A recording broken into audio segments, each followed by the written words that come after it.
Hello friends, think about geography में एक बार फिर से स्वागत है।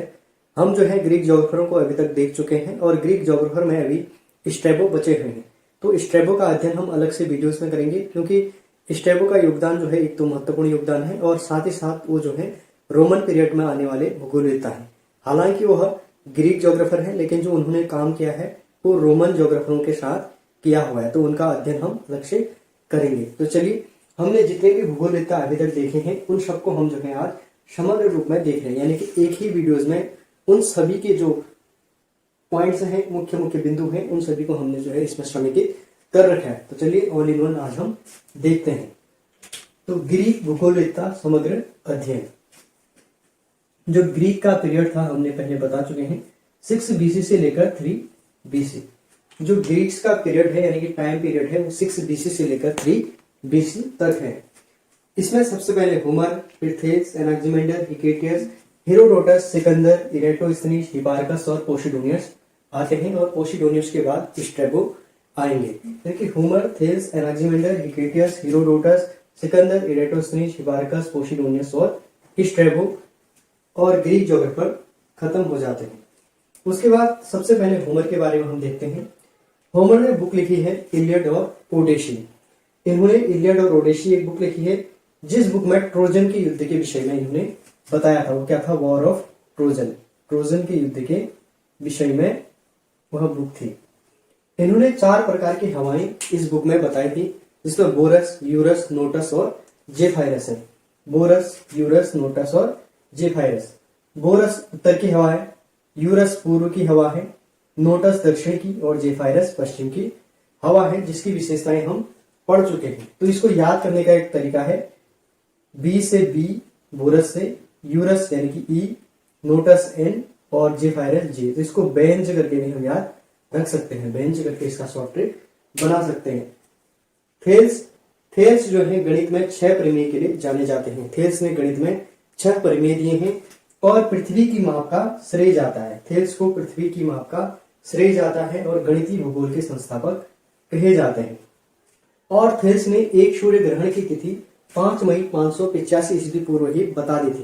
ये बता दिया था कि आज से 585 ईस्वी वर्ष बाद क्या लगेगा? एक सूर्य ग्रहण लगेगा, उन्होंने बता दिया था।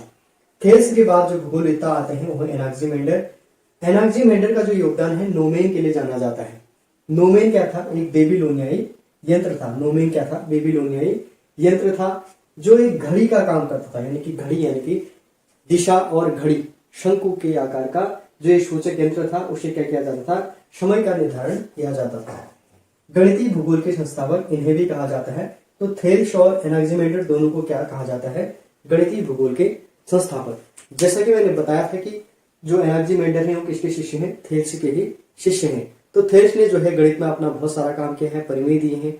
तो इनका प्रभाव किस पर पड़ा? एनाक्सिमेंडर पर पड़ा। तो इन्होंने भी क्या किया? गणितीय भूगोल पर काम किया है। तो गणितीय भूगोल के संयुक्त रूप में दोनों क्या कहलाते हैं? जनक कहलाते हैं, थेल्स और एनाक्सिमेंडर।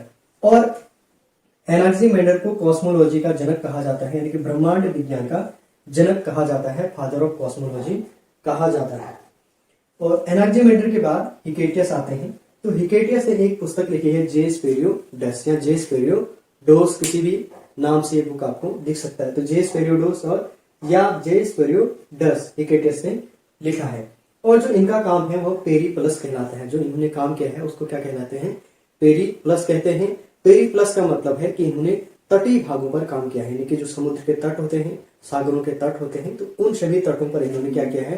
काम किया है। तो इसलिए इसका काम क्या कहलाता है? पेरीप्लस कहलाता है। इन्होंने भूगोल में 2 दृष्टिकोण दिए, यानी कि जो दृष्टिकोण है भूगोल को किस तरीके से अध्ययन किया जाए, तो इन्होंने 2 दृष्टिकोण दिए हैं। एक तो सिद्धांत परक, जिसमें बहुत से सिद्धांत होते हैं, और दूसरा विवरण, यानी कि किसी चीजों के बारे में डिस्क्राइब किया जाए। नोमोथेटिक और डिस्क्रिप्टिव, इन्होंने 2 प्रकार के बताए हैं। हिकेटियस के बाद हेरोडोटस। हेरोडोटस को फादर ऑफ हिस्ट्री कहा जाता है। हेरोडोटस को फादर ऑफ हिस्ट्री कहा जाता है। और जो इनकी बुक है हिस्टोरिका है। इनकी बुक है वो क्या है? हिस्टोरिका। इन्होंने हिस्टोरिका लिखी थी।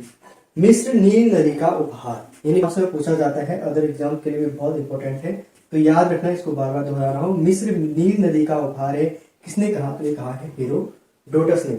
और साथ ही साथ डेल्टा के विषय में, यानी कि डेल्टा नदी डेल्टा के विषय में बताने वाले प्रथम भूगोलवेत्ता यही है। इससे पहले नदी डेल्टाओं के विषय में कोई चर्चा नहीं हुई थी, तो हेरोडोटस ने सबसे पहले नदी डेल्टा के विषय में बताया है। उसके बाद जो छठे भूगोलवेत्ता इसके अंदर आते हैं ग्रीक ज्योग्राफर के अंदर सिकंदर, जिसका अध्ययन हमने हाल ही में किया है। तो सिकंदर अरस्तु के शिष्य थे। सबसे पहले तो सिकंदर क्या थे? अरस्तु के शिष्य हैं, और साथ ही साथ इन्होंने प्रादेशिक भूगोल और ऐतिहासिक भूगोल दोनों में काम किया है। यानी कि प्रादेशिक भूगोल विभिन्न प्रदेशों का अध्ययन और ऐतिहासिक भूगोल विभिन्न ऐतिहासिक घटनाएं साथ साथ इन्होंने दी हैं। तो सिकंदर को क्या कहा जाता है? प्रादेशिक भूगोल और ऐतिहासिक भूगोल में इनका योगदान है। उसके बाद इरेटोस्थनीज आते हैं। इरेटोस्थनीज ने अपनी एक फेमस बुक लिखी है जिसका नाम क्या है? ज्योग्राफिका है। ज्योग्राफिका मैं बता भी चुका हूं, फिर भी ध्यान देंगे। ज्योग्राफिया अलग बुक है, यानी कि ज्योग्राफिया, अगर हम लास्ट में स्पेलिंग देखें ज्योग्राफिया की तो ए यहां पर आ जाता है। तो ज्योग्राफिया जो है वो स्ट्रैबो ने लिखी है। ज्योग्राफिया स्ट्रैबो ने लिखी है, लेकिन इरेटोस्थनीज ने क्या लिखी है? ज्योग्राफिका इन्होंने लिखी है। इरेटोस्थनीज ने सबसे पहले अक्षांश और देशांतर रेखाओं के विषय में बताया। अक्षांश और देशांतर रेखाओं को बताने वाले सबसे पहले इरेटोस्थनीज ही हैं। पृथ्वी को गोलाभ बताया। इससे पहले पृथ्वी कैसी थी बताई जा रही थी? वो एक थाली के रूप में, एक डिस्क के रूप में बताई जा रही थी, जिसमें होमर और अन्य भूगोलवेत्ताओं ने भी इसको डिस्क के रूप में माना है। पहले कौन है? इरेटोस्थनीज। भूगणित का पिता कहा जाता है, और साथ ही साथ इनको भूगणित का पिता कहा जाता है। फादर ऑफ ज्योग्राफी भी इनको कहा जाता है। भूगोल की परिभाषा मनुष्य के आवास के रूप में दी है। इन्होंने कहा कि पृथ्वी का अध्ययन, क्या कहा इन्होंने? कि पृथ्वी का अध्ययन मनुष्य के आवास के रूप में किया जाना चाहिए। यही क्या है? भूगोल है। यही क्या है? भूगोल है। इरेटोस्थनीज के बाद हिपार्कस आए। हिपार्कस ने एक पुस्तक लिखी है on airs waters and places. On airs waters and places इन्होंने एक बुक लिखी है। इसमें इन्होंने तारों की प्रथम ज्ञात सूची का संग्रहण किया था, जिसमें कितने तारे थे? 850 तारे थे। और ये 850 तारे अंशों में क्या हुए थे? घिरे हुए थे, 6.5 डिग्री अंशों में स्थापित थे। इन 50 तारे के समूहों को क्या कहा जाता है? साइनो इक्विनोक्सेस कहा जाता है। साइनो इक्विनोक्सेस कहा जाता है। इसमें कितने तारे थे? 850 थे। कितने अंशों में? 6.5 अंशों में क्या थे? स्थापित थे, जिन्हें क्या कहा जाता है? साइनो इक्विनोक्सेस कहा जाता है। पृथ्वी को 3D मैप से, यानी कि 3D गोलाभ से जो पृथ्वी थी वो 3D रूप में थी। तो इस 3D को सबसे पहले 2D में, जो हम आज मानचित्रों में पढ़ते हैं कि 2D, ये भी क्या है? 2D है। और जो मेरा स्रोत वो क्या है? 3D है। तो इन्होंने इस 3D रूप को किस में बदलने का श्रेय जाता है? इनको 2D में बदलने का श्रेय जाता है।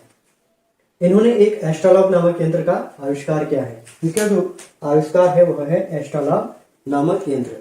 तो इस एस्ट्रोलाब नामक यंत्र से क्या किया जाता था? कंपास का काम किया जाता था। और ये कंपास का काम कैसे करते थे? इससे जो है हम ध्रुव तारा को देखते थे, और ध्रुव तारा से जो हमारी स्थिति है उनके बीच क्या बनता था? एक कोण बनता था। तो उस कोण के हिसाब से हम पता लगाते थे कि यहाँ दिशा कौन सी है, यानी कि उत्तर दिशा से हम कितने दूर हैं। तो इस हिसाब से पता लग जाता था दिशा के विषय में। और इसके बाद जो अंतिम भूगोलवेत्ता यहाँ पर ग्रीक आते हैं, फिर से याद रखेंगे, ग्रीक में जो है पोसिडोनियस के बाद स्ट्रैबो भी आते हैं। तो पोसिडोनियस ने 2 प्रकार के टाइड्स बताए, जिनमें जो पहला टाइड है स्प्रिंग टाइड, यानी कि उच्च ज्वार, और जो निचला ज्वार होता है उनको क्या कहा? इन्होंने नीप टाइड कहा। तो इन्होंने स्प्रिंग टाइड और नीप टाइड के विषय में बताया। इनकी पुस्तक महासागर है। इनकी पुस्तक क्या है? महासागर है। इन्होंने ज्वार और भाटा का कारण क्या बताया था? सूर्य और चंद्रमा को बताया था। इन्होंने ज्वार और भाटा का कारण किसको बताया था? चंद्रमा और सूरज को बताया था। तो हमने इन सभी को जो है एक समग्र अध्ययन के रूप में देख लिया है। आशा है कि आपको ये सभी याद हो चुके होंगे। तो चलिए इसके साथ साथ जो है एक करंट की बात, जो अभी अपडेट है, एक करंट की बात है, उस करंट को मैं जो है आपके सामने रख देता हूं। फिर इसके साथ ये क्लास भी समाप्त हो जाएगी। ये उससे रिलेटेड नहीं है, थॉट से रिलेटेड नहीं है, बस करंट अफेयर से रिलेटेड है। अब इंडोनेशिया के विषय में ये जानकारी है। इंडोनेशिया की राजधानी इससे पहले जकार्ता थी। इंडोनेशिया की राजधानी क्या थी इससे पहले? जकार्ता थी।